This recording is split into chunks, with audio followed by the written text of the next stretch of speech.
Hi friends, how are you all? Indian post GDS నుంచి మాకు ఒక మంచి అప్డేట్ వచ్చింది ఫ్రెండ్స్. అదేంటంటే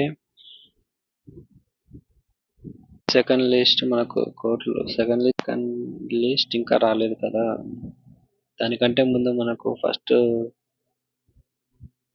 లిస్ట్ లో ఫేక్ డాక్యుమెంట్ పెట్టారంట. దానికి సంబంధించి కోర్టులో కేసు పడింది. ఆ ఫేక్ డాక్యుమెంట్స్ వల్ల ఆ కోర్టులో కేసు పడింది కదా, దాన్ని ఎంక్వైరీ చేసి క్లియర్ చేసి మళ్ళా గవర్నమెంట్ వాళ్ళు మన కోసం అని హెచ్డివి అని కొత్త మెథడ్ పెట్టారు. హెచ్డివి మెథడ్ ద్వారా మనల్ని ఎంపిక చేస్తారంట. అంటే ఇది ఎట్లా అంటే పూర్తిగా వెరిఫై చేసి మా డీటెయిల్స్ మొత్తం కనుక్కొని క్లియర్గా మనం ఎక్కడ చదివాము ఎట్లా అన్ని కరెక్షన్ చేసుకొని మనకు పోస్ట్ ఇస్తారంట ఫ్రెండ్స్. అలా చేయడం ద్వారా మనకి చాలా మంచిది ఫ్రెండ్స్. ఏమైనా ఫేక్ సర్టిఫికేట్స్ ఉంటే వాళ్ళు ఉంటే వాళ్ళు బయటికి వెళ్ళిపోతారు. అందులో వాళ్ళకి జైలు శిక్ష ఉంటుందంట. అలాగే మనకి హెచ్డివి మెథడ్ ద్వారా మనకు మార్క్స్ 80% ఉన్నా కానీ షార్ట్ లిస్ట్ లో పేరు వస్తుందంట.